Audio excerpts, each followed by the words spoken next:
And we're back again, episode 13 of the Year Buddy podcast. I'm your main man, Mike. I'm Johnny. I'm Eugene. I love the way you come on, Eugene. What? Yeah, you don't want to say anything. Oh, We've got Eugene on camera once again. Yeah. We're on the Zoom sessions. We've got Eugene, we've got Johnny, and we're going to catch up and see where we're at, seeing as that we're in this hoping to be last lockdown. So what's your thoughts? Johnny, what's your thoughts? Wait, what's he said? I'm hearing the 12th of April for shops to be opening up. I just had it here for a second. I've just bloody closed it down. 12th of April for shops to open, and then we have football, which is the most important thing. So we've had a email from Middlesex FA to say that we've had a fixture scheduled for the 7th of April. It'll be 7 p.m. kickoff. So looking forward to it. But everything that they've said so far, it comes with the caveat. It may change. If everybody follows these rules and everything else as such. So, I mean, in my work life, in my 9 to 5, working in sales, it's been really, really tough because the tagline in this country is "Stay home, save lives," right? Yeah. So there's nobody going to the shops essentially to do any shop. The shops are closed. But then you've got certain click and collect, if you talk about car industry, and then you've got takeaways, okay? But outside of that, what's your customer base? And there isn't really a real uptake in too much purchasing at the moment, because I think people are going to be saving money for a rainy day now, more so, because you never know what might happen. Mm-hmm. So they're going to be more reluctant to part with their money. And if they do have a surplus of funds that they want to use, it might be to have a break, or well-being, like mental health and everything, because I think the longer that this goes on, playing with everybody's emotions and saying this is what makes me hopeful about this announcement. Schools back on the 8th of March, retail open on the 12th of April, is that it's quite evident that mental health is becoming a massive factor in this, and the separation of souls in themselves, where like we have a group mentality, like of course, together. In order to survive, we need to be with people. So if we were to get to the 8th of March and they were to turn around and say, no, sorry, we're not going back to school now, and then we get to the 12th of April and it's, I'm sorry, the shops aren't going to open, I'm a little bit fearful of what. Oh no, we're going to have riots. We'll have riots. We'll have pandemonium. We'll have the works going on. But it's a hope. I don't know. I listened to the announcement today and I was just like, the gyms, just like you said, football. For me, it was like the gyms are going to be open. That's life, man. It's just not just lifting the weights. It's actually just the whole, I'm in a place where everyone's got a common goal, which is to get fitter and stronger at the same time. So I'm hoping that this is going to be the last one. I hope so. Well, at least there's like a deadline, we can actually look forward to, because again, with the whole mental health thing, it's it does take a toll on everyone really.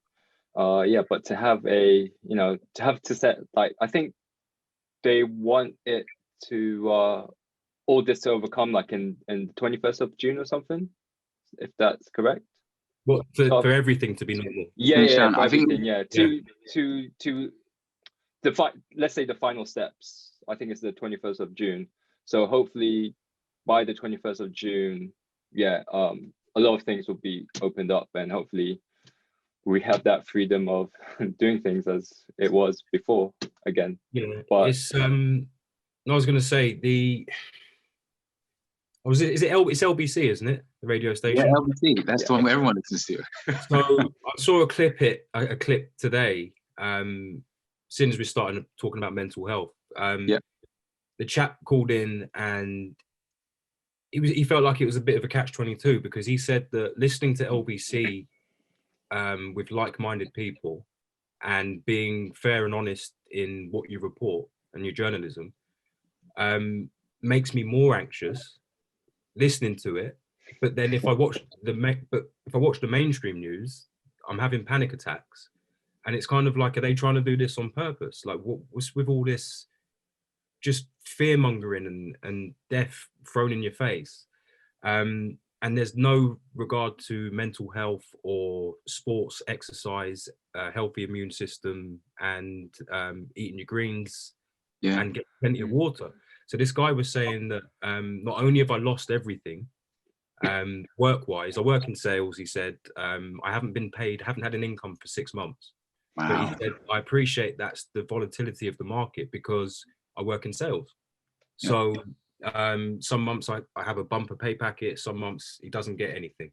And but now he's saying for 6 months consecutively, he hasn't had anything, and can't go and see his friends, he can't go to the gym. You know, he can't have a little bit of retail therapy and just walk up and down the high street and buy some bits and bobs. So he's kind of like feeling his escape from his high pressured sales job is also not available to him. So he was kind of saying he's got, I think he said he had 2 or 3 children, and he's married, but his wife was just saying, stop everything, stop watching news, stop listening to LBC, just stop. And you'll feel much better. And then I was thinking about that, and I was thinking, if you did stop watching the news, which I've done, I mean, I briefly scan it all to see whereabouts we are. I know what articles not to open, and if I need to find out any information, I'll go to the official websites like YouGov, etc.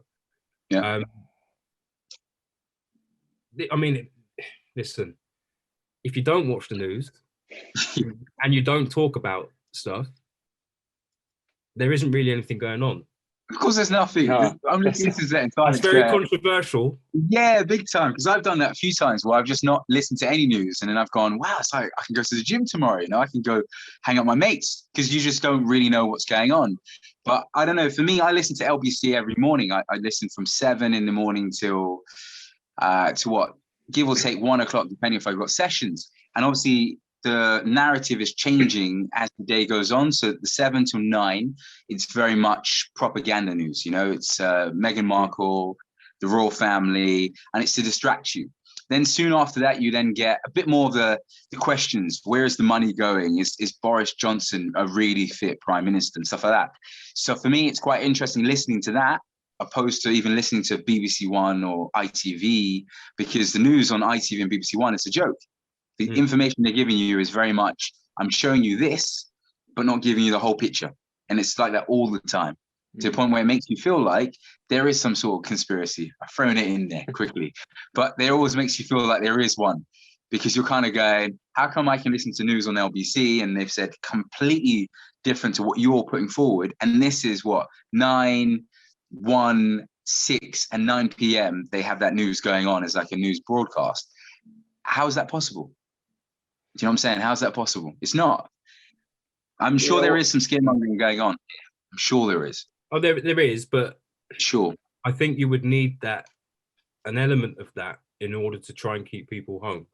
Of course. So you would overemphasize the fact that it's more serious than it is. If it can be, if it can be more serious, it's a worldwide pandemic. But you need to try and drive home the message. But with that comes the flip side of it, because I went for a walk yesterday, right, with the family, and so this will lead me on to the next thing. Where we went was predominantly I'd say Caucasian, and there were other ethnic groups there. We were there, saw some Indian families, some Chinese families, etc. But the vast majority were white people. And all I'm seeing, well, there were so many people there. So you couldn't park anywhere. We had to drive up and down 4 times to try and find a parking space. Where did you go? Sorry? Where did you go? Virginia Waters. Yeah, well, I was there last week. Yeah, so you know the scale of the place. Absolutely rammed. Absolutely packed. Rammed. Now, there was absolutely no one there. Yeah. Policing it. Yeah. Not one person. Is it a big park? But just asking, like, is it? It's a lake. It's a man-made lake. Oh, okay. It was made in around 1750. by the I'd say the groundkeeper, but there's a bit of a posher name for that, or the guardian of Windsor Great Park got commissioned to build a lake house and everything else down there. So it's really nice, and you've got some ancient. Oh no, it's beautiful. Even the water fountain they have there, it's beautiful. It's nice. Okay. So it will always attract a lot of people on a regular day in normal times. But going there yesterday, bearing in mind there's no cinemas open, there's no football to go to, there's nothing. Everyone's going, aren't they? But no, it's round. I was shocked how many when we pulled up in the car park. I was just like, whoa! I thought we was on lockdown. The car park's packed. There's queues of people paying for the parking, and then you get in. You've got is it Go Ape to the right? Yeah. And then as you go left, it was just rammed. I was sitting there going, bloody hell, there's so many people here. Because I'm walking the dog and I'm kind of going, we are not even 2 meters apart. There's, as you said, there's no one policing it. It's just like, what is going on here? You know, what is going on? It just seems like there's no lockdown. These beauty hotspots. Flooded with people. Where else are people going to go? So you would think that, come on, it's that serious that you would have someone there. Policing it. Yeah. I don't mind someone coming up to me and saying, you need to stay 2 meters apart or you shouldn't be here. Okay, hold my hands up. But there is no one out there actively safeguarding that. Now, that leads me on to the following thing that's been quite disturbing the last couple of weeks that I've noticed is the reason that I say that there are so many white people there. The vast majority of people there were white, okay? No social distancing, nothing. Okay, I'm not hating on them. I'm mixed race, you know how it goes. I'm just saying the narrative of the media is portraying ethnic groups as now being accountable for not having a high enough intake in taking the vaccinations. Yeah, 100%. So I was having a discussion with someone and I was saying, you know what happens on the back end of this? If we get taken out of lockdown and the case numbers start to go up again, who are they going to look at? Who are they going to blame? Yeah. Because they're already laying the foundations for it. And I just see it's such a worrying time. And a lot of people need to wake up to the fact that maybe watching the mainstream news isn't the right thing to do. And you should find some ulterior and other avenues to try and get your news sources from.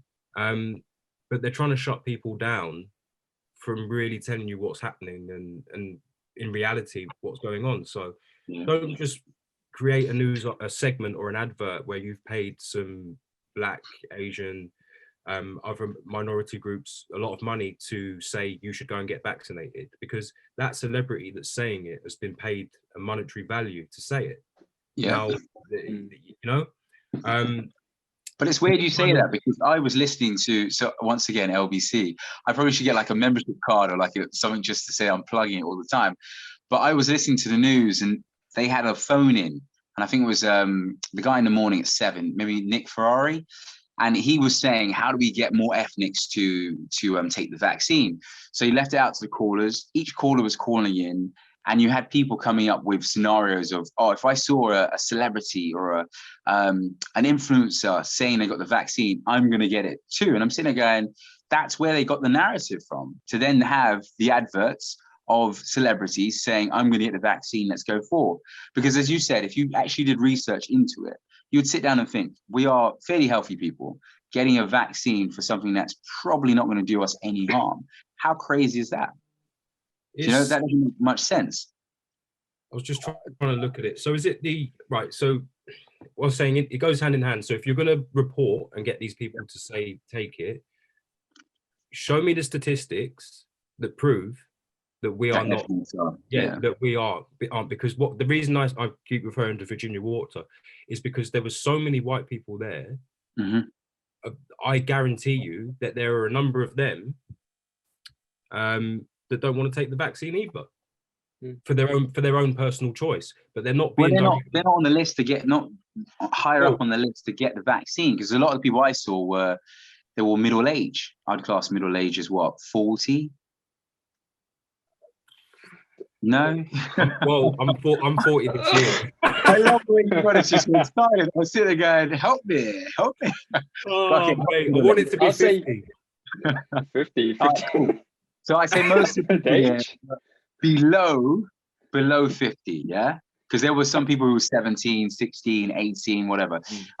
So for me, I think they're just not as high on the list of getting the vaccine anyway. Look, from the stats that they're putting through on the news, you've got majority of Caucasian people getting the vaccine and sending messages of, I'm excited to get the vaccine. I can't wait.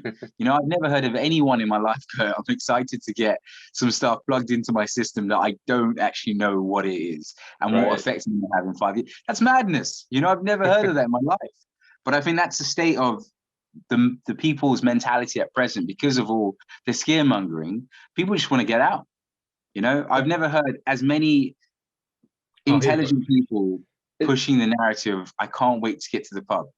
So I've found this, which supports me for saying, why are ethnic groups adverse to taking the vaccination, and why should we now be publicly shamed and pressured into taking something if we don't necessarily want to take it? Because if there's any other group of people that don't want to take it, they're not going to be hounded or have fingers pointed at them if they don't take it. So it goes under the radar. But I mean, this is just one example to share. So I don't know if you've ever heard of, where are we? The Tuskegee study. Tuskegee. It sounds familiar. Jog my memory. Help me. Okay, so in 1932, the Public Health Service, working with the Tuskegee Institute, began a study to record the natural history of syphilis in the hopes of justifying treatment programs for Blacks. Yep. It was called the Tuskegee Study of Untreated Syphilis in the Negro Male. Okay, so they went around. They went around all of the communities in America, with largely population of Black people. They said, we're going to give you free health service. Take this injection. This will protect you from X, Y, and Z. When in actuality, they were injecting them with syphilis. Yep, I heard about it. Right now, that's a fact. You can go on, you can look it up. I'm currently reading this on the Center for Diseases and Control and Prevention on the CDC website. It's a fact. Okay. Now we can talk about AIDS.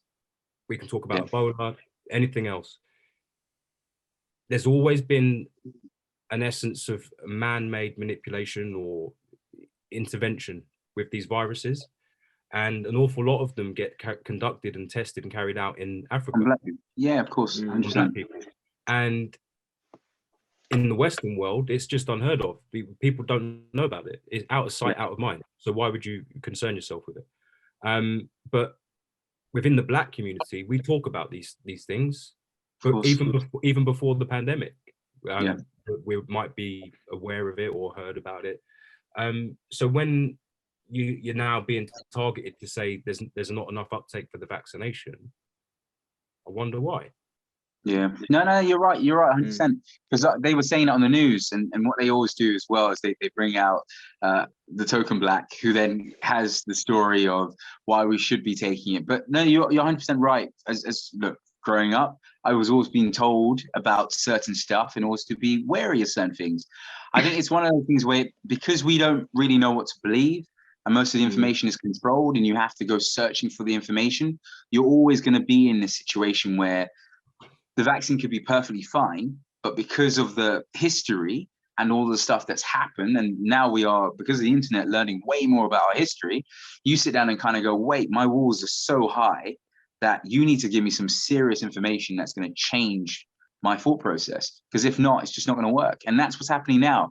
The British, no disrespect, we might say this and British people may listen, I love the British, hey, but they have done so many bad things to Black people, Asian people, to the point where we're only at the tip of understanding of the things that they've done.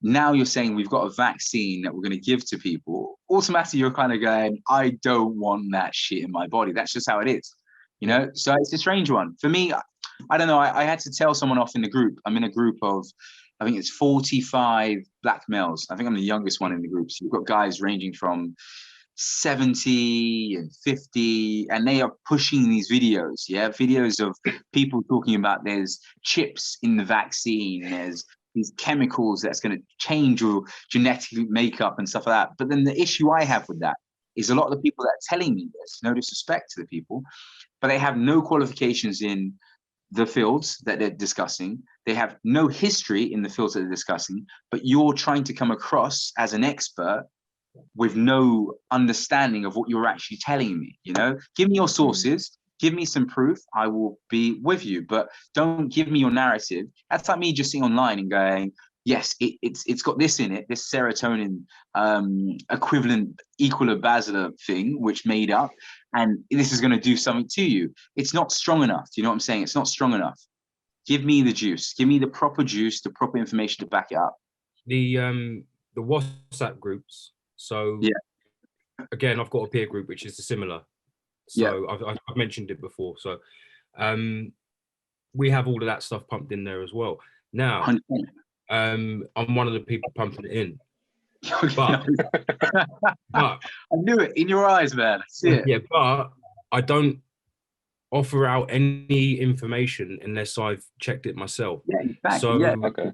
What I try and do for my friends is, if they put a story into the group, an article, I'll quickly go and fact check that, find out, and quite quickly, evidently, you'll see that your friend hasn't, and they've just forwarded it on. Yeah. So I'll say, okay, you say that the vaccine, for instance, let's just use that, has got microchips in it. Yeah. I'm telling you, it hasn't. Okay. And here's the article which breaks it down. Or 5G is going to do X, Y, and Z. Okay, well, here's the article of what it is, how it's going to be used. I'm not saying it's 100% safe, but it isn't what you think it is. Right? Forward. Or these are the statistics, numbers-wise, for the amount of people that have died within a period of time. No, they're not. Here are the true statistics from YouGov or the CDC. And then the more that you do that to people, the more they'll take time to go and learn themselves. So they'll go and try and find it. Again, it's just the overriding rule. We go back to it. Don't listen to the mainstream media. Go and research yourself and try and find out yourself. Just out of curiosity, like, where do they get this information from, though? Do you ever ask your mates, like, it's word of mouth, mate. Is it word of mouth? Okay, that's what I'm saying. So you get a WhatsApp message. WhatsApp message, and you forward it on. And I've been guilty of it myself, where I've sent stuff to my brother, and he's sent back, what the hell? What's this? Like, what is it? It doesn't make any sense. And then I'm like, you're right. And then I'll rein myself in. But you find yourself getting caught up in the moment. Well, that's why I don't send any stuff like that. For me, I watch the video, I take it in, I listen to the information. I don't do as much as yourself in terms of doing the full research. Do some research, but some of it, especially the video I watched just recently, it was two black women, my mum's age, 55, 56. They were talking about microchips, and then also to do with the hotels. So that the people they're putting in hotels are predominantly black people, is what she's saying. It's a virus that they're trying to now isolate black people. And I was like, okay, cool, no sweat. I'm still listening. What you've just said there is probably nonsense, because all the images I've seen are not black people, but that's fine. And then they talked about the countries that were on the watch list, and they were struggling to pronounce the names of the countries. And I'm sitting there going, if you're struggling to pronounce the names of the countries, how can I really take what you're saying as gospel? I can't, you know? You need to at least rehearse what you're saying before you record and press play and then send to others, you know? Just for me, it just made no sense. I was just like, how can these people be trying to convince me that you know more about this virus when you have no qualifications in any of this field? You know what it all sounds like? It sounds like, remember, like the whole Brexit kind of debate. It's like whether, you know, smoke and mirrors, man. Vaccine. Smoke and mirrors. Yeah. That's what it is. That's it. And I say smoke and mirrors because an awful lot of the debates of topics of debate that we have with our peers and everything else, in the wider sense, how often do you hear the word misinformation and fake news? Now, conspiracy theory, like I've said previously, was coined by the CIA. Now, for every story that we've got that is fantastical and absurd, that's created by Joe Blogs that just is against everything, there is an article that is created by the powers that be and circulated to create that division and create. I hear it on the news, I hear it on the radio. Woke. and they use woke as a bad term. And I'm sitting there going, break down the definition of woke for me. So woke is dangerous because when you speak to people generally, you say, yes, wake up, man. Like, even if you're playing football or you're in the gym, how many reps is it? I've told you. Switch on. I've told you how many reps is it. Wake up, come on, we do it. Yeah. So it's a common terminology that's used, and what you'll see is that there's an awful lot of. So, for example, if you ask an MP a question, now I use Matt Hancock as an example. He was on Daybreak the other day. I don't watch it, but I saw the clip. Now they asked him in January. You said you were booking a holiday to Cornwall. Yep. And for the summer, and he said yes, it's still booked, and I'm looking forward to going. And then they said to him, but your colleagues have been saying not to book holidays for the summer. There aren't going to be any holidays in the summer. So which is it? Do we book or do we not book? And he said, it's both. And then they said, what? What? Pardon? And then he moved on. And I was just kind of thinking, all right, so this is how they use double talk, okay? Of course. They use the language to create spells and create confusion. That's what it is. And they loosely, it's like dangling the carrot in front of your face. You've got to try and keep up with them to find out to try and have any understanding of what they're talking about. So the reason I say that is because woke started off, a few years back, as people that were identifying wrongdoings, mistreatment. Of course, I've woken up to what's going on. Yeah. But now that's kind of been flipped, where they're saying that people that are woke are crazy, conspiracy theorists almost. And they're all attacking each other and dividing each other. So another example would be the lady, Gina Carrero, The Mandalorian, if anybody's watching. Oh, yeah. She got dropped, huh?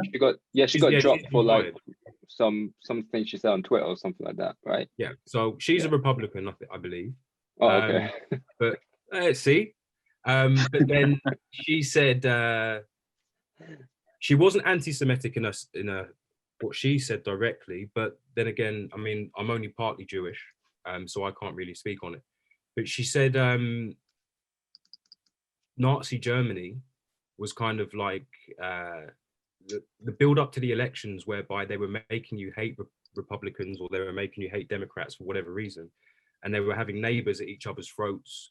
And she basically said that this is what governments do. They get you all fighting amongst yourselves, so you hate a particular group of people, and then when they carry out atrocities or some bad-mindedness against said group of people, the rest of you turn a blind eye, because you've been trained to dislike them yourself. Yeah, of course. Yeah. That's what she said, and she was fired from Disney for being anti-Semitic. So, you know, there's that freedom of speech, but the reason that it's got that far is because of the cancel culture and the whole woke agenda. But they've taken it so far that they're starting to eat away at each other, and they're now fighting each other to the sense that it makes no sense.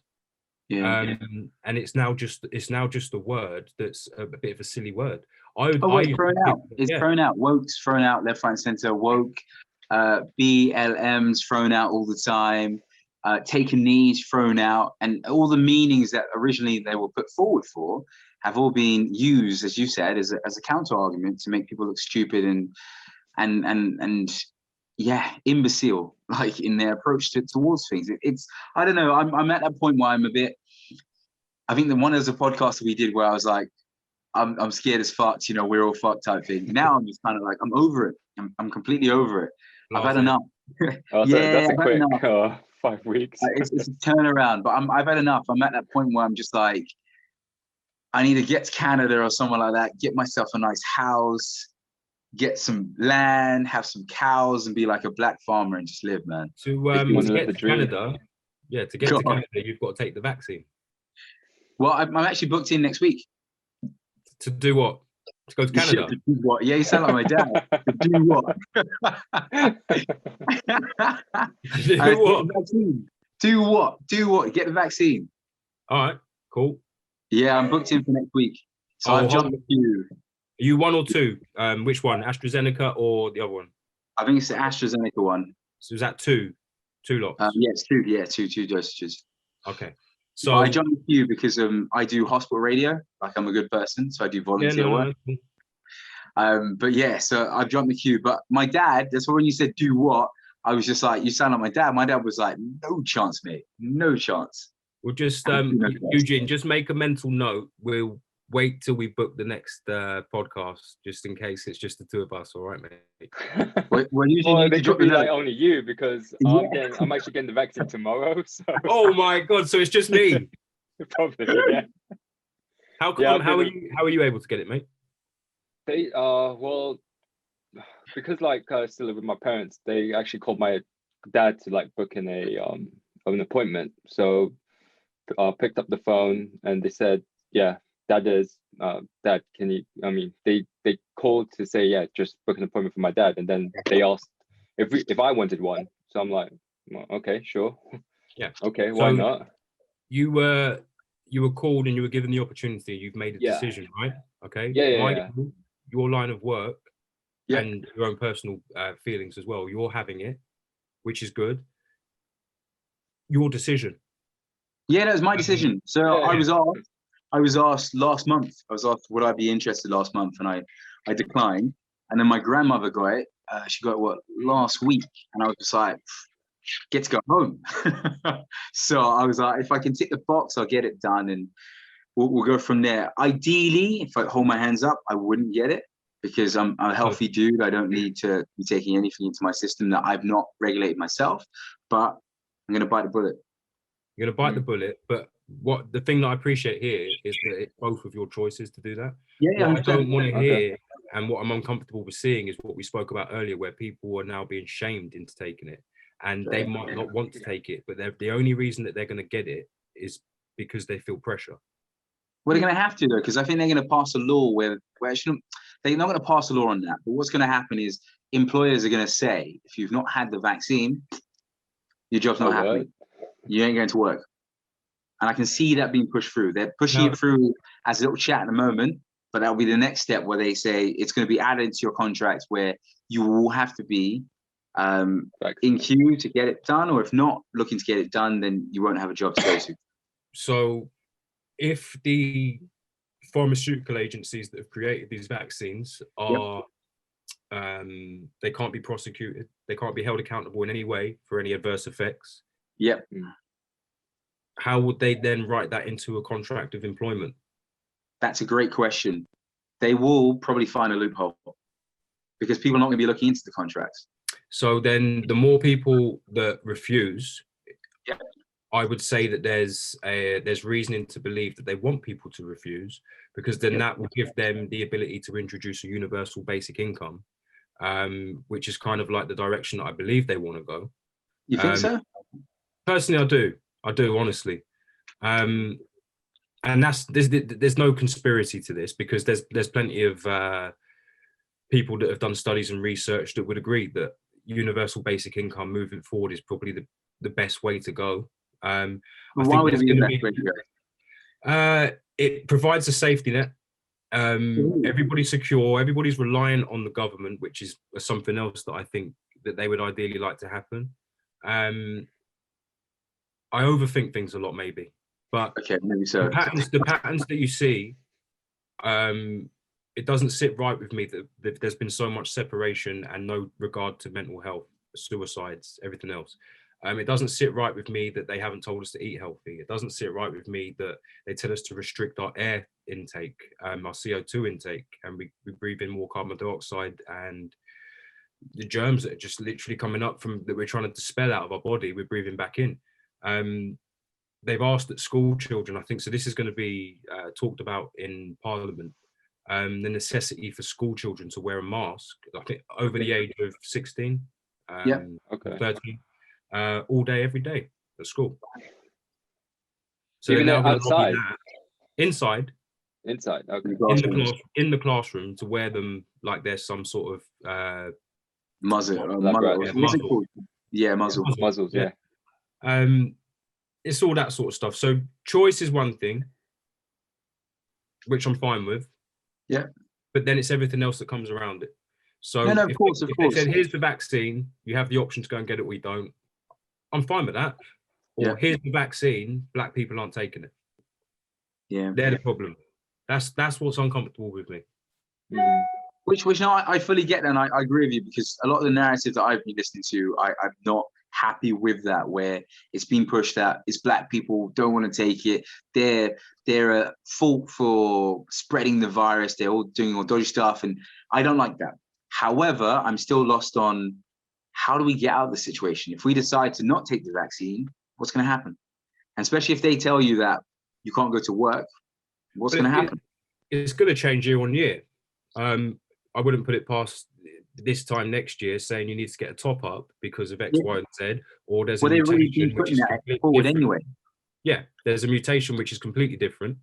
Yeah. We need to create a new one. Yeah. Clinical trials are usually between 5 and 10 years. All of a sudden, they're between 6 and 12 months.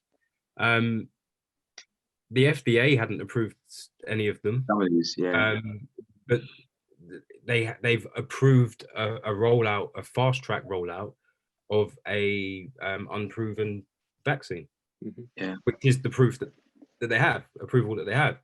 I'm not against taking it. I'm against taking something that's been rushed through.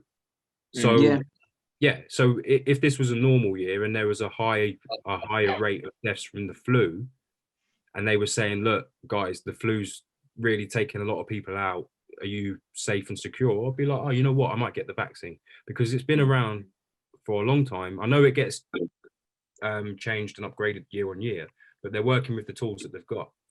It is what it is. I'm glad you two are getting it, because it means that we can hug.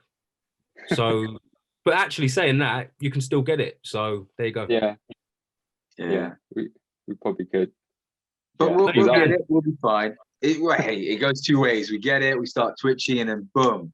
That's it. I had it, man. So no, I don't mean that. I mean you can still get the coronavirus. Yeah, no, of course you can. But you get the coronavirus now, would have it for a period of time. You'll be sick, and you'll be fine. You'll recover. You know. So I don't know. For me, as I said, I'm at as we'll probably go into this where we have a little separate segments, but I'm over it. I think that's my title for this pod. I'm over it. Because you're getting the vaccine. That's why you don't care. I'm just full stop. This last lockdown has probably been the worst out of all the lockdowns for me. It's just been one where I've had way too much time to think, and I'm not good with thinking. So if I'm left to my own devices of just thinking, I think of past stuff, stuff that's gone wrong or stuff I could have done better, and it just eats at me to the point where I've not slept properly in I think it's like 3 weeks now. Insomnia. I've got some sleeping tablets from one of my clients, mixing that with alcohol. So oh, dude. No, these are what are they called? I think she showed me the tablet packaging, and I didn't even catch the name of it. It was one of those ones where, oh, this is what I've got, and I was like, oh yeah, cool, whatever. And then 2 seconds later, she goes, oh, I'll put some in a bag, and I've been taking them for a few nights, and I've had some vivid dreams, to say the least. But I'm not sleeping. I'm just not sleeping. So at the moment, I'm really suffering in terms of insomnia side of things, and just the mental fatigue of just being stuck in, because I'm always out. Huh? Is it not some kind of anxiety that you have that kind of stops you from sleeping? Because that's probably is, bro. Yeah. I had serious mental health issues, depression and all sorts, man. So I think it's probably all added in together. And because now we are very restricted, I'm very much of a networking individual. I'm out, I'm about, I'm talking to people. And because we are not doing that, I find I'm very much, you're on your own, and this stuff, Zoom is cool, but it's just, I miss the interaction. I miss actually hanging out with people and stuff. And it's just, it's not a great time at the moment. Not great. Let's carry on with you then, mate. I mean, what have you got going on at the minute?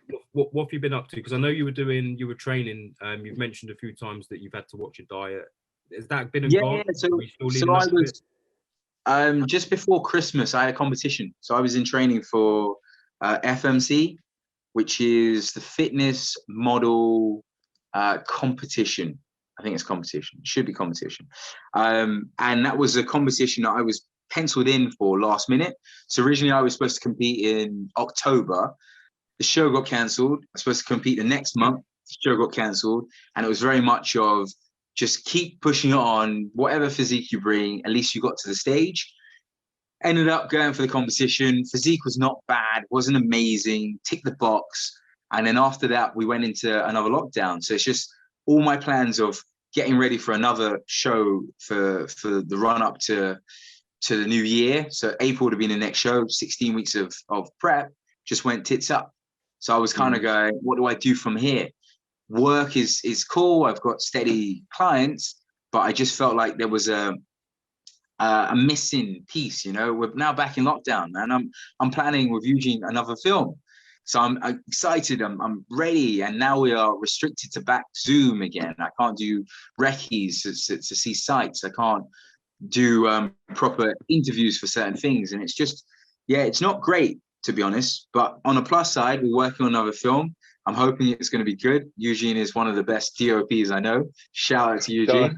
Don't feed the ego, please. It's just like blowing the smoke. Just too much, man. Yeah, other than that, that's about it, man. Like, I want to compete this year, but it all depends on when the gyms are going to open. There's a few competitions in July, Middleton, and there's another one in September and October. But it just depends on if the gyms will open in enough time to get the sessions in. I don't really know. The gyms weren't open building up towards Christmas, no? No, they weren't. But I had a hookup. So I had a buddy who sorted me out of a gym. So I was doing some sessions in a gym, some sessions outside. But it just got to a point where, because I was panicking so much about the competition and I want to bring the best physique I could bring in, I was even thinking of jumping on some stuff. And I was that close. And I was just like, because you get like that, you get panicky.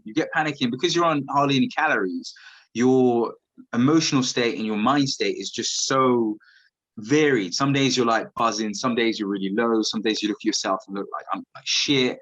And I was at a point where I spoke to the guy at the gym and I just said, look, what do you have? And he said, oh, I've got some stuff. I'm not going to name the stuff, shout out, whatever. But he said, I've got some stuff.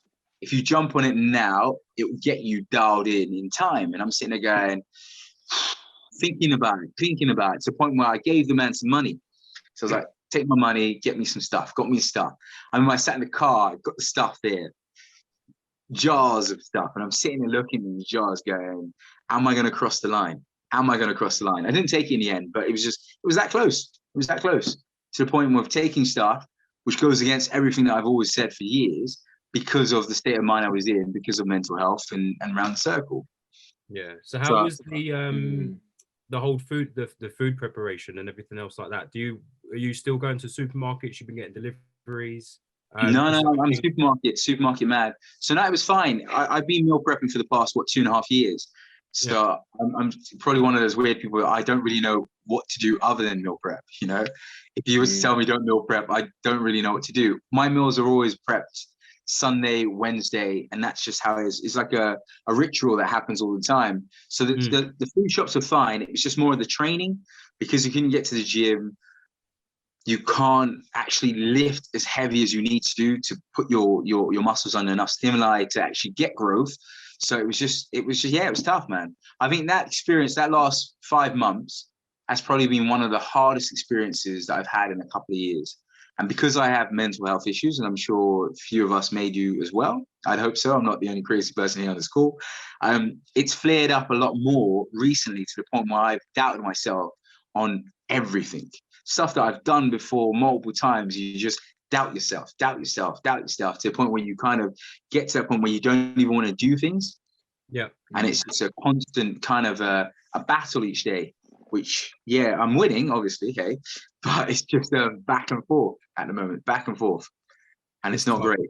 It is tough because the first lockdown, second lockdown, third lockdown, everything was good. Like, I was working shitloads, I was PTing shitloads, we were training for a competition. I also had the film stuff we were doing. Things were great, you know. The lockdown experiences, the first one and the second one, I've had a wicked time. This one has just been horrendous, man. Absolutely horrendous. I had an issue with the company I was working for, which I'm not going to name, where they tried to swindle me so bad, to the point where you're kind of going, I don't understand how people can operate like that and don't get slapped.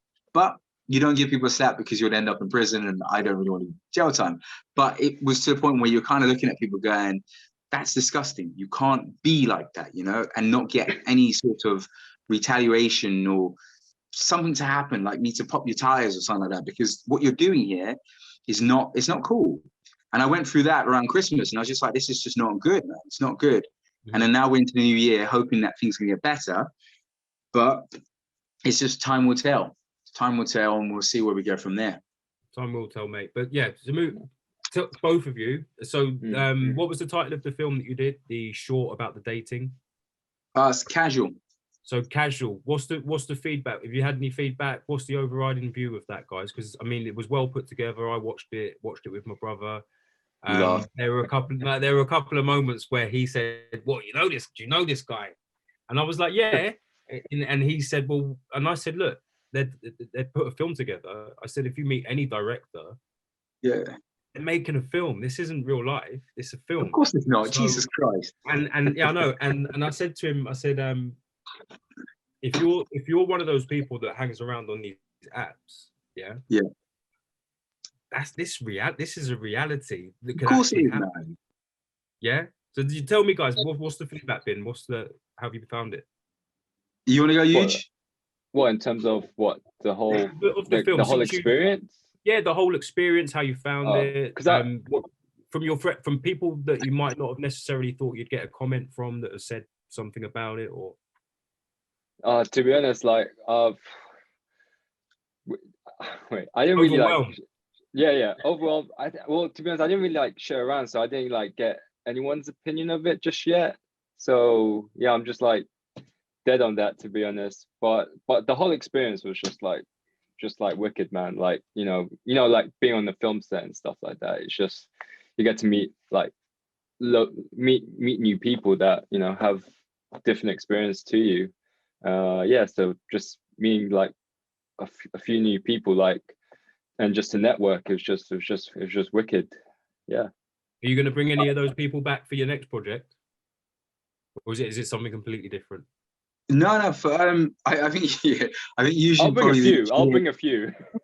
I think Eugene didn't share with anyone because his main man Mike was wearing a wig and a fucking dress. That's why. But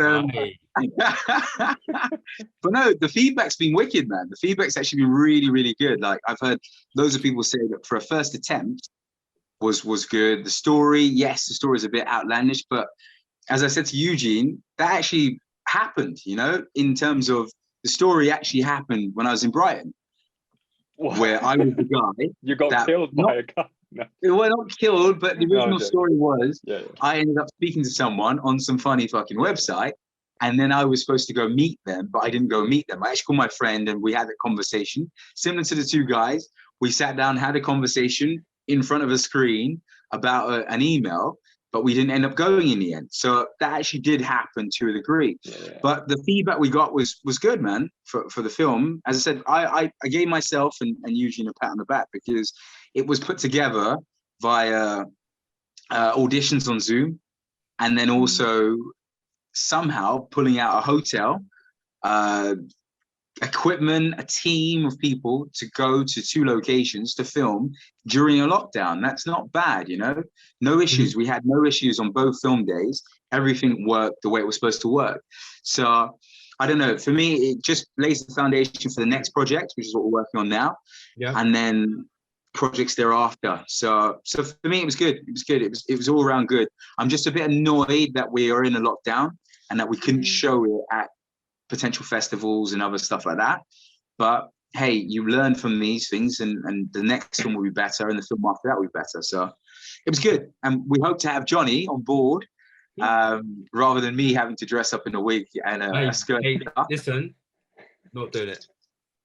Come on, man. The funny is, I showed the film to my grandmother, and my grandmother was just like, "Wait a second, is that you?" And I was like, "Yes." And she says, "You need to come out the house." Hey, do you know what? When I was watching it as well, the ladies from the debate channel on YouTube, for the opinions that you had at the time to then, not even a year later, and then dress the way you were for an art piece, but for them to see that, I think they'd be a little bit shocked. I know. You know what's funny? We were supposed to. I'll tell you a story of that. So there was supposed to be a guy who was going to do that role. The guy was like, "Yeah, I'm happy to do it. I'll look for a dress and all the other stuff." And I was like, "Oh, wicked, whatever." And then 2 seconds later, the guy started messaging me at 10 p.m. and the messages were just a bit questionable. And they were questionable to around the lines of wanting to do stuff. And I'm sitting there going, I think this brother might have got the wrong end of the stick here.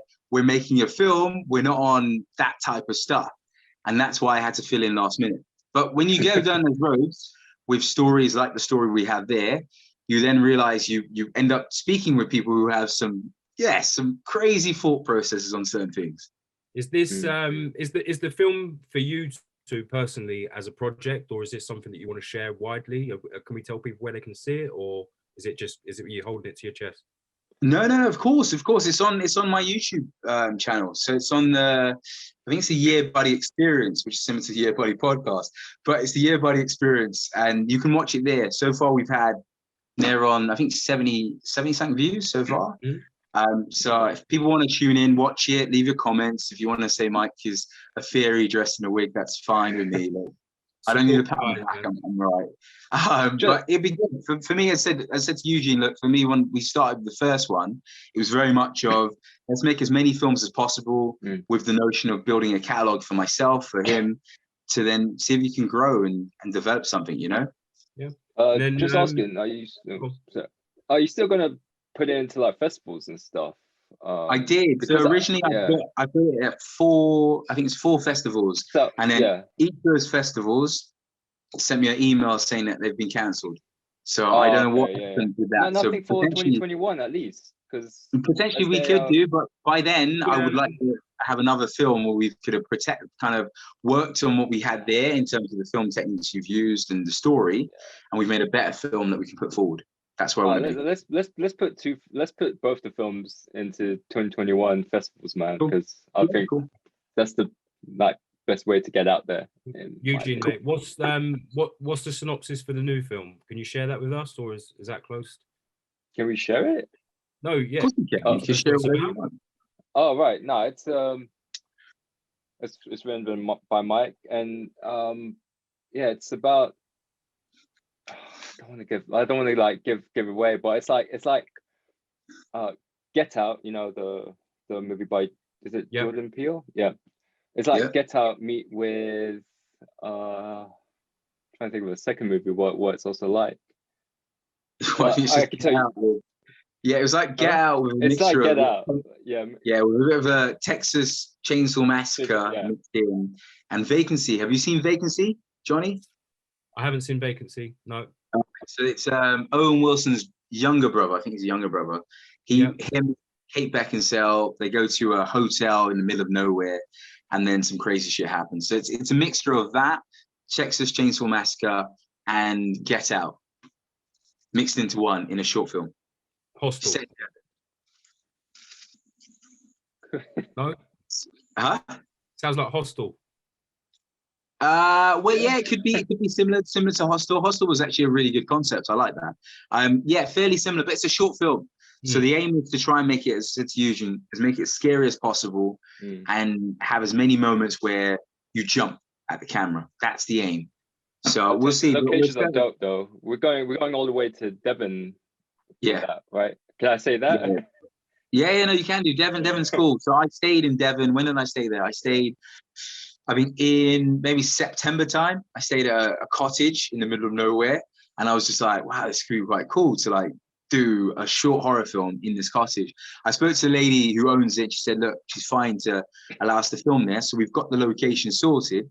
We just need actors. We need a crew as well. So if anyone's listening who's an actor or who wants to be an actor, wink to Johnny there. I am.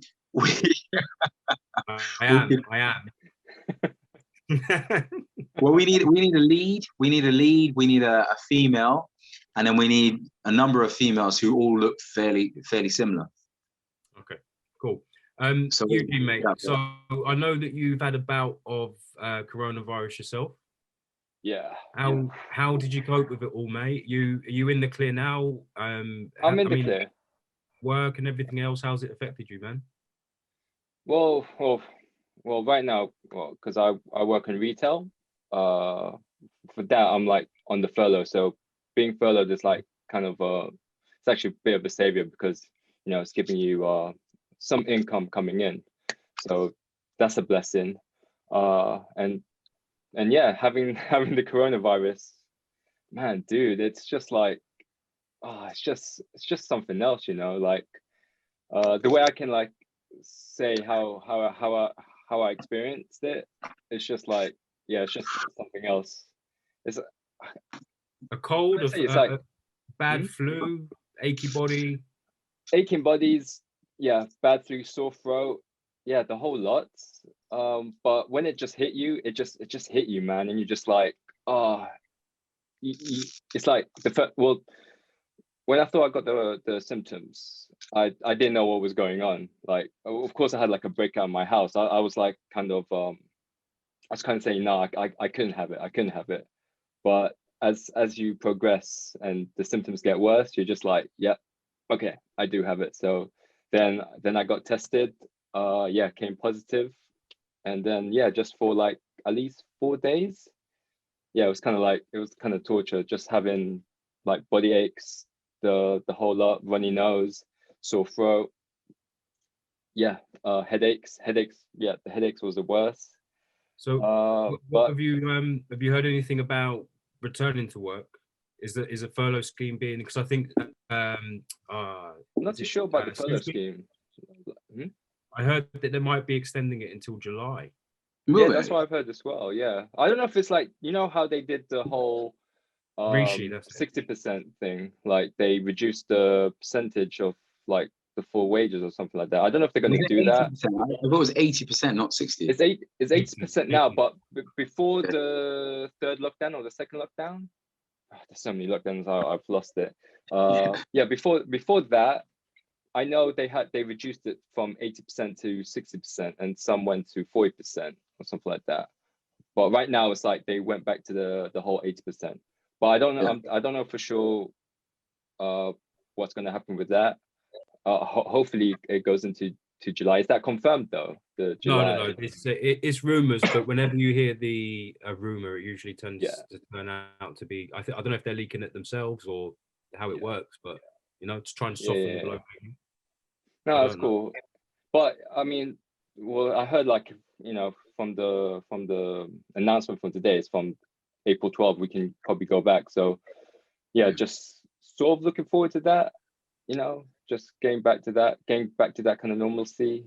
I guess with yourself and the hobbies that you want to become your main source of income, it's actually been all right for you. Yeah, it's all right. If you're comfortable with receiving 80%, it's allowed you more of an opportunity and time to actually focus on your passion and being able to get your stuff done and put down on paper. Correct. Yeah, I mean, like during this last lockdown, I just thought to myself, you know what? I'm still getting paid, and might as well just like do your own things, like work with Mike, do my own thing on the YouTube and social media stuff. So it's kind of like a lesson in a way. But yeah. So you would be open for universal basic income, right? What do you mean by that? Like, I don't know, from the stuff that you're saying about it, I'm like, is it really like a way for the government to control us? I don't know, but having okay, you don't know, okay, yeah, but I'm a minion, mate. I'm just that's it. I'm subject to the same laws and rules and regulations as everybody else. It's just fair enough. Interesting times, man. But no, I'm looking forward to the next film from both of you guys, because I think it's cool. Seeing this, I've spoken to so many people throughout this, trying to like reconnect with people. What have you been up to? Do you want to go for a walk and stuff? And it's just having that time to reflect and drilling it home that if you're not happy what you're doing, man, change. Do something else. Change it. I mean, I'm in that boat myself, but it's taken if there's a silver lining to anything, it might be that it's shown a lot of people, and it's afforded people a lot more time to be able to reevaluate where they are, change direction, have a quick pivot. And we get caught up in the rat race, and it's just kind of like we've all just been steaming on, motoring on, trying to make the best we can, and now all of a sudden everything came to a grinding halt, and we're seeing different revenues of income and all sorts. I mean, the amount of Instagram pages I've seen where people are selling stuff now. Everyone's selling stuff. They sell everything. Right. Yeah, everything. I'm just like lost on everyone is selling stuff. But for me, I give them major props. I give them major respect. And as you said, it's the same as we are for years, just rushing forward, going, I'm doing this job, doing this job, doing this job, doing this job. And now we have the time to sit down and look back and say, hey, that job, man, I don't want to work there anymore. And it happens. But then the next question I have to you, Johnny, what would you do instead? Or what's the plan? You've had this time off. You've had what? 3 lockdowns, 4 lockdowns now. What's the plan? Where are you going? I'm going everywhere, really. It's I mean, I listen to the main things that I'm into. I'd have to go to university for a very long period of time in order to get anything. I mean, geology or anything to do with ancient history, you know, being a lecturer at university, it's never going to happen. Okay, but ideally, I'd like to speak to people all day, every day about that sort of stuff. But even before all of the lockdown, and for many years, I've wanted to be an actor. So that's kind of what I'm gearing up towards. Now, during this whole lockdown, I've done a number of getting used to these online auditions, which is actually quite normal in itself, because if you're an actor in the UK and you're auditioning for something in America or another country, they might invite you to an online Zoom reading or anything else anyway. So it's something that you shouldn't be scared of. I brought a couple of my guys, my friends along. They've signed up to all of the agencies and everything else, and they're being quite successful. And again, it's just from a conversation of, Johnny, you're getting into it, how do I do it? And then trying to get that little group of people around you where you're all like-minded and you can all help each other out and leverage off of each other. So, but I mean, I've had, I'd say during the period of lockdown, I've had 3 online auditions, haven't got any of them. Not too fast, because it's all practice. And I enjoy it. I enjoy meeting the people and everything else. One of the ones that I'm quite disappointed is a YouTube channel. They're doing a round of funding at the moment to try and get signed up to be able to. It's called Black Sands Entertainment on YouTube, and I'm telling you now, if you go and have a look at it, anybody that's listening, Black Sands, it's all about ancient history, and they've also done an ancient, I think they've done an ancient Mayan comic as well, but it's like a live action comic sort of thing. Not live action, it's comic book, storytelling, animation, all about ancient history. But I auditioned for a couple of roles in that, an old Sumerian priest and some kind of Sumerian warrior as well. But the actual learning the ins and outs of voice recording and the whole setup and the feedback that I got from the creators of the project was immense. And then that kind of has nudged me across to wanting to do more voice work now. So whether it be the guy on the London Underground that does the Now Approaching Houston, etc., or the voice of the cinema, you know, when they do all of the adverts for the films, the previews, to cartoons. I really enjoy it. I enjoy playing around with my voice and doing the different characters and everything else. I don't know if you've seen Twist. It was released recently on Sky.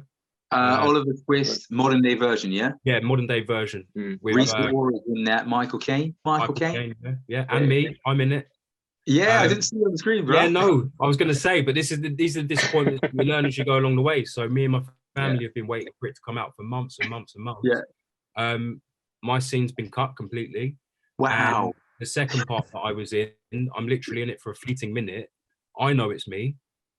You know, and I'm sure my friends.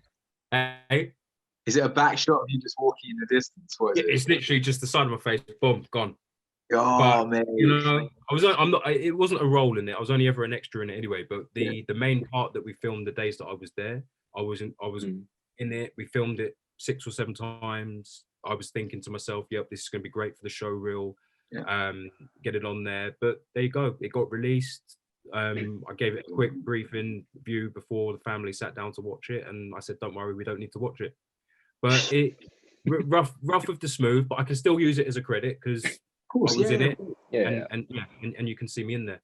So I've got another couple of auditions coming up. One's for an advert, and then the other one, quite interestingly, is for it's a competition website whereby you pay, I think, £100 to enter into this competition, and people put their houses on the market. Okay. So let's say it's £400,000 for a house. Everybody pays £100, so it's a lot of people. If they get to the value of the house, whoever's name is pulled out of the hat wins the house. Okay, right? That's quite cool. Yeah, that's quite cool. If the total valuation of the house isn't met, then they win the money, and the owner of the house gets to keep the house, and then obviously they can do what they want, put it back on the market or whatever. So I'm auditioning to be a presenter for that. Okay. So nice. The acting side of it has always been a passion for me. If you've listened to any of our earlier podcasts and my upbringing and everything else, I feel like it kind of comes naturally to me from certain situations that I've had to put myself in, and I found myself to enjoy it. So even if nothing comes of it and it's a hobby, like I can't play football forever, so I'll do this on the side, you know, and if anything comes from it, because there's as many professional footballers that there are out there, there are millions of people that didn't make it. For all of the actors that are out there, there's millions of actors that didn't make it, but it doesn't mean that you should just give up. No, you keep persevering. I think all you need is the TV show. If you get yourself on an EastEnders or a Coronation Street or an Emmerdale, that's obviously if you want to do that. No, but that mate, trust me. Yeah. I've got a couple of friends, Leanne and Johnny. If they're listening to this, they just started clapping when you said EastEnders. We always do little skits and shorts that we just send backwards and forwards to each other. The ultimate dream would be EastEnders late. You know how they used to do Hollyoaks late with all the swearing and everything else. That was good, man.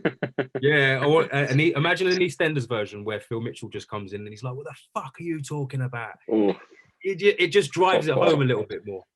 But that would actually work, because the Hollyoaks one they had, that was actually tough. I remember we watched that, and didn't it stop after the guy got raped? What, the late version? No, because they did them quite recently. Are you talking about way back? Gary Lucy? Yeah, so I think he got raped because that was years ago. Yeah, it must be years ago. Because that was good for me. I was like, we grew up on Hollyoaks. We used to watch Hollyoaks every day after school, after college. It was part of the stable evening of at home after school. You know, you watch Hollyoaks. You watch, what was it? Countdown first, and then Hollyoaks after. Countdown, because I live with old people. Yeah, so you watch Countdown. Always happens. Countdown was way early in the afternoon, though. No, they used to have Countdown in the evening time, man. Did they? Yeah, Countdown. Maybe it's a long time. Yeah. Okay. And then after Countdown, you'd have Hollyoaks, and after Hollyoaks, I think there was the news. Okay. Channel 4 News. Yeah, Channel 4 News, man. Come on, Eugene. Come on. But yeah, I used to watch that all the time. And Hollyoaks nighttime, that's banging, man. Absolutely banging. Couldn't be it. Something else I've been getting on with that listeners watchers might have heard about is the stock market, man. I don't know if you've heard anything about yet. Yeah, I'm using an app on my phone because I was showing a friend the other day. My shares have gone up, so I went from, I think it's like £30 or £40 to £160 in the space of like 3 nights, and I was like, decent. But God, there was a few things I invested in. Ocon. Yeah. Okay. Ocon was one. Natural Blend or Natural Brand? I'd have to bring up the list. There was a few that I found. I somehow stumbled upon these different names of companies, searched online. I was like, okay, cool. To buy them, dirt cheap. But in terms of the industries that they are part of, there was one which was cannabis, one which was pharmaceuticals, and the other one I think was maybe oil or gold. They're going to grow. They're going to build. So I was like, okay, just put some money in. Huh? I said, yeah, ultimately they will. Oh, yeah. Okay. So I put the money in. And I was like, okay, just give. I had the notion of give it maybe a couple of years. You'll start seeing some dividends. It was less than a week. I was like, I got notification. It was like you're up to £160. I was like, wow. So I bought more shares in those companies. I'm just waiting to see what happens. But the stuff that's been going on, it's literally. I'm learning. I mean, I've been in and around them for a while, and I was and I like. I mean, I like to say I was in them. Is his battery run out? No, I'm still here. Probably. Oh, okay. I'm still here. My phone just. I was going to say. So I was in stocks and shares before the GameStop debacle. Okay, so listeners might know about the GameStop debacle, whereby a lot of Wall Street bankers were shorting it. So go and learn what shorting means. And there was a guy on Reddit that liked the stock, and he started talking about the stock on Reddit. So Reddit went from Wall Street Bets is the subreddit, and it had, I think, about 2.4 million followers that would discuss on a daily basis what stocks they were investing in. They give it their full due diligence, breakdowns of the company, and I'm not a financial advisor, by the way, but I'm talking about all of this. And they would say the likes. We're not financial advisors. We like the stock. Okay, so they were talking about game, so it picked up. So loads of retail investors started to bet against it. Well, buy the stocks, which then put the price up, and all of the Wall Street hedge funds and everything and the likes were shorting it the other way. All of a sudden, they've borrowed all of these stocks against Wall Street, against the brokers, at, let's say, I think it was around $10 at the time, and it went all the way up to 400. So if you think that they're shorting 1,000 stocks, at $5 a piece, they can cover that and try and make a little bit of the difference. They went up to 400. So now you've got 5,000 shares sitting at 400 that you need to cover. Okay. So the hedge funds shit themselves. Of course, panic. And we started seeing, and again, it all goes in hand when you really know who's in control and who pulls the strings, because the mainstream media started working with Wall Street to try and put people off the scent. And they were spreading fake news, false information about what was happening with particular stocks and everything else.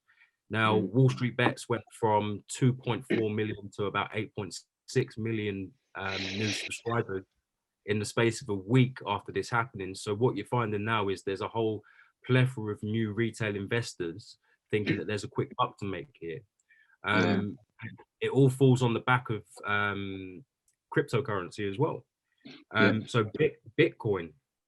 I remember I was at one of my friends, Hamish's house, about 6-7 years ago, and he said you should invest in Bitcoin.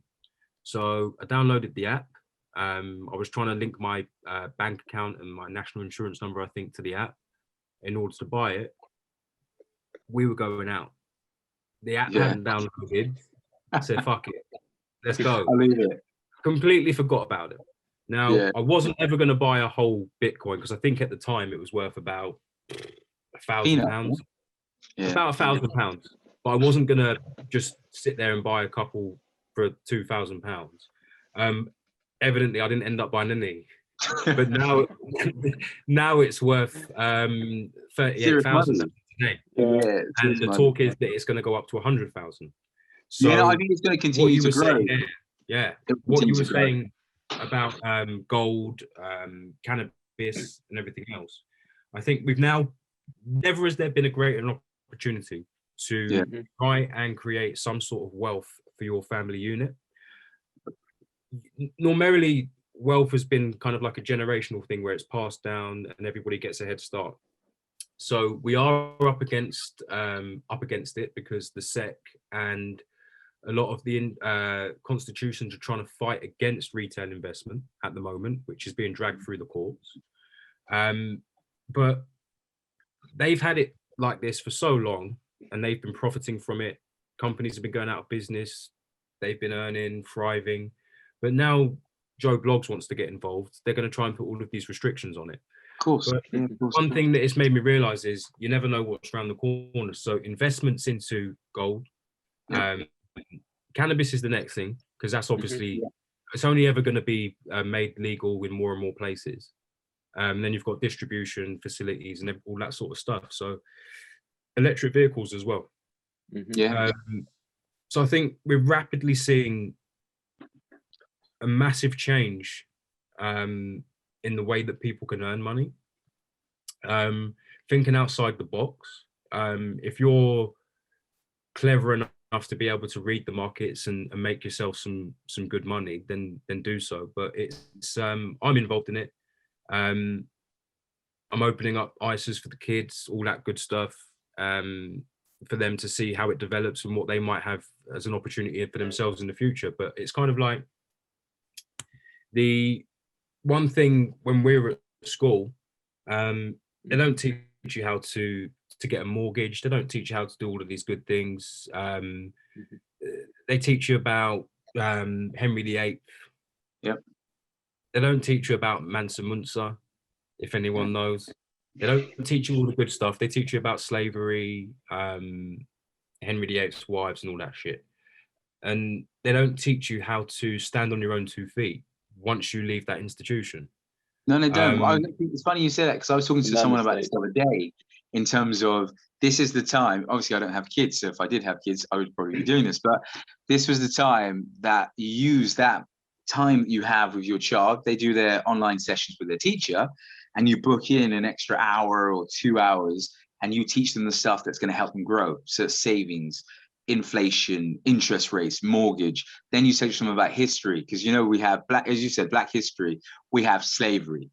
We were way before that. We had history. So teach them the stuff or if you don't know, you jump online. You say, hey, I'll put it on the screen. We'll watch YouTube videos. You'll learn. I'll learn at the same time. We'll learn about your history. Then you can then divulge this information to your friends and your friends' parents, so they understand about history. And I think a lot of people miss the trick. I think too many people were just too happy to moan and bitch about the schools being closed, rather than seeing this as an opportunity to teach your child the foundations, so that they don't have to waste their time going to university. And I put that out there loosely, but I went to uni. I did a 4-year course in marketing management. Yes, good course, but we learned from a textbook. And most of the jobs that I would get from that degree are basic jobs. I'd love to have learned about the property market, or how to learn about the stock market, stuff that's actually really going to give me some serious cash that I can then filter in to leave for my children. My children can then leave for the people they're after. And I don't feel like we've had that. I've got debt above my head of 24 or 25,000 still to pay off from university. I haven't student debt. used, student debt. Yeah. We as students, especially my generation of students, we're like, fuck that, man. It's just breeze. We're just gonna let it just. We'll pay someone cancel out in like there 25 years. So that's it. That's the mentality. You see it above your head. You go, yeah. It's not really debt that I'm talking about. I don't even worry about that. That's cool, but that's it. And I wish if I could go back again, as soon as I finished school at 16, I'd have worked, got myself a job. I'd have made enough money that I could buy a property.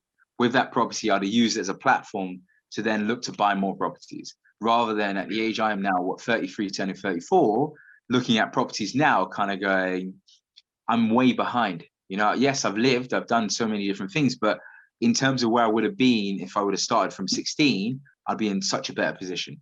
And I think that's what trick we're missing. No. It is. There are different subjects and topics that need to be introduced into the curriculum, but 100%.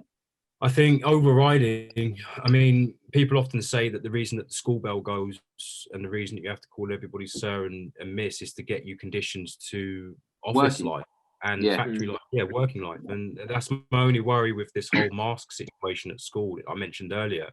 And the separation and not allowed to come in contact with other pupils during lunchtime. Is that are they now setting a precedent to try and condition the next generation for whatever's coming down the line? That's worst case scenario.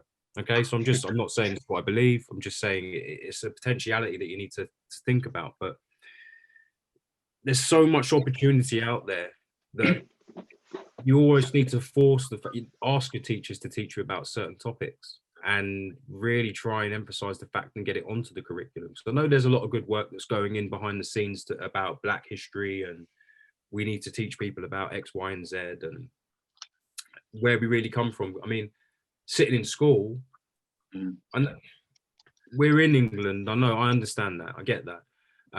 But I'm sitting on the school bench and I'm singing hymns out of the Christian Bible. Yeah. And I look left and there's a Sikh girl, and I look right and there's a Muslim guy. And it's like, we're all sitting there singing it. And if we don't, we get in trouble. And it's like, come on, man. Are we, you know? But that's not going to change, though. I think, for me, I think there's an opportunity, like you said, for a business or a corporation to set up proper educational platforms where you teach children about history, you teach them about where they originally come from, you teach the good, the bad, the ugly, all the proper information you don't get in school, and then you can probably charge the parents a fee. I'm sure there is an opportunity for that. It just depends on who's willing to put that together. No, yeah, there's people that are willing to put it together. It's just if they get the blockers put on them. That's true. That's true. Are we supposed to be the way we are? So we just filter into the system and we're just another number? I don't know. It gets very deep when you think about it, but we go off on a tangent about that. And everything. No, because it's quite the reason why we go off on a tangent, because you sit down and there's just so much that you could discuss about those topics to the point where, I don't know, because I've been going through that for the past couple of weeks, part of my little mini depression, right? Where you kind of just sit down and think that the world is very unfair, very unfair on all levels. And it doesn't seem to be changing, to be honest. Yes, we are getting a bit more awakened to what's going on, but in terms of what's actually changing, what is actually changing? The curriculum's still the same. The issues that we have in terms of race is still very much the same. Taking a knee at a football match, what does it do? I was just about to ask you, have you had any discussions with your brother? Is he having to do that before a game? He has to do it before a game, but I think he's of the mindset of he's similar to like Zaha in terms of the mindset, in terms of. Who does your brother play for now? Just tell he's at Scunthorpe United. Okay. So Wilfred Zaha, I saw the same thing as well. Yeah. I think it was on the Judy podcast. Yeah. And he was saying that it's degrading, having to take a knee. And the reason I bring it up, George Floyd. Yeah. Enlighten me. What's happened there then? Because the Black Lives Matters movement was built off it wasn't built off the back of it. It had a resurgence off the back of it. Yeah, no, 100%. It's now died. It's quiet. Yeah. Yeah, but do you know why it's died? It's died a horrible death because there are powers at B who have made sure that it went and then rapidly crashed. And they made it crash by highlighting the Black Lives Matter organization, then also talking about, it's in America, it's nothing to do with us over here, we're slightly different. And then thirdly, they were then pushing out this narrative that he was holding a gun to his ex-partner's belly, he was a criminal, he was dodgy, he had drugs in the system. And once that information is put out into the mainstream, you then have no disrespect to people up north, but there are some simple folk up north, and they run with those narratives. And those narratives become bigger than what you've actually seen on screen. And that's where we're at with that. Because I heard they was on LBC, back to LBC again, and they were talking about the it was a monument that they put together, George Floyd monument, and some boys, I think it's 2 white boys, peed and destroyed the monument. I read the comment section of that article, and people were saying, oh yes, good they did that, they should have done something for Lee Rigby, how come they put this guy, he's a criminal? And that's the narrative that's pushed. So for me, I don't know. I sit down and I hope that things will get better. I do hope. I sound like a good Christian boy here, but all I can really see is that anytime that stuff like that comes forth to get people to understand that racism is a big problem, it's real. It's consistently shut down. I've watched a few programs on TV, BBC iPlayer. Michael Richards had one where he went back into where he grew up, and he was talking about racism that he used to get playing at Man City and playing at Villa and a few other clubs. And then I also watched the Anton Ferdinand stuff, and that was good. And that really shocked me because I didn't even know that story too tough, you know, in terms of what I heard in the media was very much that he made it up. John Terry never said that. John Terry's got lots of black friends. It's all cool. But then when you watch that, he didn't even hear what John Terry said. Someone else had to tell him what the man said. Then other people verified it. The TV companies verified it. And still it went to court and it was found that it's okay. It's no problem. That's no one got because tried. he was the England captain, mate. Mate, do you know what I'm saying? When That's you have stuff like that, narrative. you then sit down and realize even more, you can't win. You know, you just can't win. I think the guy also slept with Wayne Bridges' wife. Of course he did. If you want any argument about what sort of character he is, yeah, he's not a good one. You don't have to really look too far to try and work out what sort of guy he is and who is and isn't telling the truth. Yeah. But, and again, so they've made everybody take the knee. Yep. There are counter arguments against why people don't want to take the knee. But then my worry is that those people that decide against it will now be victimized for not doing it, even though their reasoning for not doing it is also supportive of the culture as well. Yeah. So they're not even afforded the opportunity to explain the reasons why they won't take the knee. They're just finger pointed. And the vast majority of it is kind of, it will be people that don't necessarily understand the struggle are the ones that will be shouting at people for not taking a knee. And it's kind of like, but I am in the struggle and I don't want to take the knee. So I'm fearful that it just causes so much confusion and division. I'm kind of education, like, though. It's education. Yeah, it's education. The issue is education. If education was more on point to all the stuff that happened to the people in India, the black people in Africa and stuff, it would be different. Because people don't have the education, they see either people taking the knee or don't taking the knee or not taking the knee and kind of go, oh yeah, there's people, you know, it's got too much. Someone died in America, it's nothing to us, it's got too much. Not realizing that if you sat down and listened to all the stuff that happened, the stuff with slavery, the racism that happens in work, you would sit down and kind of go, I get this, I understand what's happening. But because we don't have the education levels and we don't have people understanding what's going on, you then kind of think, why is he taking the knee for? I don't really get it, you know, because John Barnes, Les Ferdinand came out and they said they're not taking the knee. But then if you listen to the whole of their story of why they're not taking it, then you'd be more upskilled in terms of the reasons why. The reason why John Barnes said, no, I'm not taking it is because it doesn't change anything. Les Ferdinand said the same. It doesn't change anything. So if you do understand that, bring that person in, sit down with him, explain to him, okay, I want to see how we can move things forward. Tell me, share me your ideas on how we can move things forward. They haven't done that. You know, they haven't done it. I've not seen anyone do that as of yet.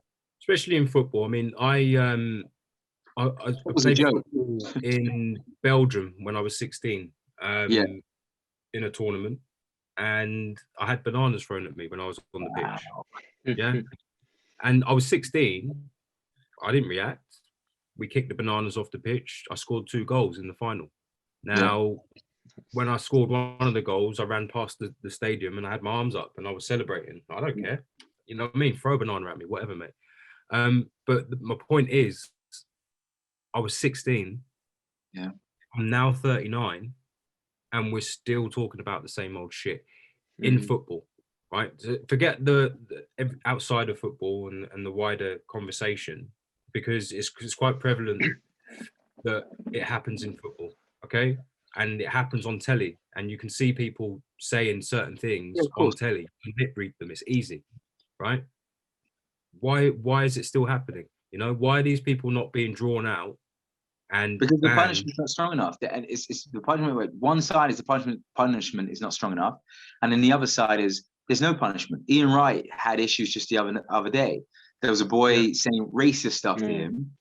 He challenged the guy, brought it up. They then went to court, and it was nothing happened thereafter. So for me, I said to you, and it goes back to the other podcast, we are fucked. But it is very much that there is a plan. It's by design. And that things will never change. Look, how can we be, as you said, from the time you were playing in Belgium, 16 or 17, to now, we still don't have any black managers in top flight Premier League football, other than we had Chris Hughton as a kind of a caretaker manager at Newcastle, and then that's about it. That's it. You know, you've got guys like Frank Lampard can leave football playing and get a job at Derby, straight from Derby to Chelsea. You've got Steven Gerrard, top job at Rangers. You can't see Paul Ince get a top job anywhere in the Prem. You can't see any of those other guys. Sol Campbell, Jesus Christ, Sol Campbell's playing top flight football for Arsenal, Tottenham, England captain, manager of Southend. You know, his career should have given him a platform where you could be a Premiership manager. No chance. Yeah. You know, Roy Keane can come out of football and get a proper team, top flight team. So for me, until those change, until we even get black players who then go up into the FA, we're not going to see any change. Racism will not be understood. I said, I think I'll finish on this, but I said to some of my boys the other day, it's kind of akin to the music industry when we look at football, because I remember when I was having conversations about getting signed when we were doing music back in the day, and the guy at the time who would have been our manager was saying, look, you look great, you sound great, you're lovely guys, but people aren't ready for you. And basically what he was saying is you're black, and you won't sell. Okay, then it took So Solid, right? So with their big up the man them big come time through with all of their business minds, their work ethic, their street knowledge and everything else that comes with it, to break through that ceiling and allow everybody else to come streaming through. And we now have people that have grown from that are now my age, and we are now at boardroom level. Okay, so we are now making the decisions to bring these younger black cultures, Asian ethnic cultures through and enjoy their music. And guess what? It sells. Yeah, people love it. They're lapping it up. They're taking it on board. But it's taken for us to get into those positions of power to be able to change the game. And then you see people like Skepta that go out on their own and they're independent and they make money for themselves. They make money for their communities, and then they bring through their own people. It's going to take that in the football world, I believe, where we get people into positions of power that will be able to dictate what happens and actually have some sort of overriding rule on what a rule should be and what a punishment should be. Because at the moment, we're being told a punishment is being dished out by somebody that's not from our community. And then our community are then turning around and saying, well, that's a pathetic punishment. And then we go on to the next game where another player gets racially abused and nothing happens again. And then they say at the end of the month, okay, we're all going to wear a T-shirt that says "kick it out." Yeah. And it might, you know what? It might change. It might get better. And the reason why I say that off the back of, you know the TV show Loose Women? Yes. Yeah. 4 crusty old white women talking about young people stuff. Yeah. So for years, I remember watching that show. As a PT, you watch daytime TV because your sessions are so mashed up. Recently, I found they have an all black cast of women, 4 black women. And I'm sitting there going, bloody hell, I thought I'd never see that. You know, the people that are their audience are what, 80, 70 whites, middle class to lower class, who are now watching 4 black women talk about hair products, talk about singing, culture, West Indies. So if we're getting progress on that front, fingers crossed, we might get progress in terms of the football. Long may it continue, man. Long may it continue. I don't want it to be a box ticking exercise whereby they introduce us to all of these things, but they don't act on them. You know, it's even just by that Loose Women thing there, by having those people on there, you're gonna get people. I've had it said to me before, "You're all right," as if to insinuate that he's not. Oh, you're different, yeah, man. Yeah, exactly. Come on. Guy's not all right, but you're all right. And I'm like, okay, I've got that for the past 20 years, where people go, You know what? You sound so different there. You sound all right. But that other guy, and I'm kind of going, that other guy's my cousin. You know, we've played football together for years. We're the same brothers. So if I'm not cool and he's not cool, then that's how it works. But if he's cool and I'm cool, we get through. So I don't really know, man. I don't know. I'm hoping that we'll get there. I'm hoping. I'm positive. I'm mumbling words at the moment. I'm excited. You guys have uplifted my mood from my depressive state. I feel like I'm not going to hang myself off the bridge tomorrow. I feel like I might wake up tomorrow, do push-ups and sit-ups and say, yeah, buddy. So we're all good. We're all good. But yeah, I think we'll close on that, man. Good for the catch-up, guys. And I just urge everybody, eat healthily, get plenty of fluids, get some sunlight, get some fresh air. Don't watch the news. That's me. That's me. You're going to sign off? What, like what I have to say? Or I don't know. What can I sign off with? Yeah, just do what you do. Like, just do what you're passionate for, and yeah, that's it, I guess. All right, well, I'll sign off. Well, as part of the Year Buddy team, I want to say year buddy to everyone. As Johnny said, stay healthy, eat well, drink fluids. Eugene said, just stay positive. And for myself, just keep doing what you're doing. Things will get better. And as long as we keep pushing forward as a united front, we'll get there. That's as it, always. Man. Yeah, buddy. I'll hit you boys up.